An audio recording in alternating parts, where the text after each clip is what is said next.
Good afternoon. My name is Jay Rinehart with Rinehart Realty Corporation. I want to talk today a little bit about the Senate version of the tax reform bill.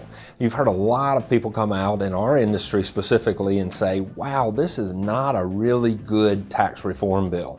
And so many of my friends and our clients come to us and they say, Jay, why would you say that? I mean, this is putting more money in our pocket. And I want to talk specifically about what may be good and bad about the tax reform bill. Now, number one, what may be very good is increasing the standard deduction to $24,000. Now, for most families, that is an absolute wonderful thing to do. Right now, we're at about half of that, so we're doubling the amount of your income that would be subject to zero tax. Everybody says, wow, yay, that's great.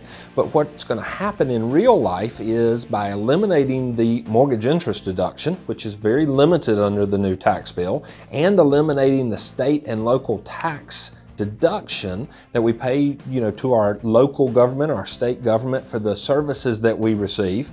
When you eliminate those two, then you start to reduce the value of that standard deduction, and it has a negative effect on the values of homes in your area. Since that's the biggest asset for most people that we know, all of a sudden you start reducing the value of my largest asset. Wait a minute, I don't know that you're giving me that much in tax savings to offset that difference. NAR's done, the National Association of Realtors has done a couple of different studies, and PriceCoopers Waterhouse was basically one of the groups that sat back and said the people that will benefit under the new tax law reform would be somebody that may be renting, or somebody that may make not quite enough to buy a house. So they may be living with their parents, things like that. For most homeowners, especially in our area and in the middle part of the United States, in other words, areas that are not high cost areas, it's not really a great tax bill for a homeowner. Now, there are other things in the tax bill that really, it depends on which side of the aisle you're on. One is the 1031 exchange. It does keep the 1031 exchange, but it stops it for all property except real property.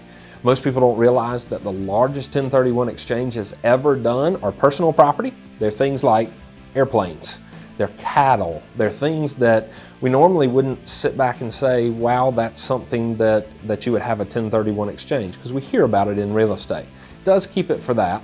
It does in the Senate bill have some mortgage interest deduction, but it eliminates it for second homes. And for a lot of people, they say, eliminate it for second homes. Oh, that's just for the wealthy. Remember, in the United States, the average value of a second home is about $150,000. So does that sound like the wealthy only buying second homes? That's more for in the movies. So your normal second home, that would be people that have a lake house when they live in town.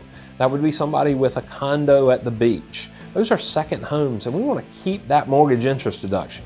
So if you're interested in more information, check out the realtoractioncenter.com online. Just Google anything or check YouTube for realtors and the tax reform bills, and you'll hear people like Lawrence Yoon and others talking on our behalf. Or if you just want to email us at jdrinehart@rinehartrealty.com, we'll be glad to answer any questions. Thanks so much for watching.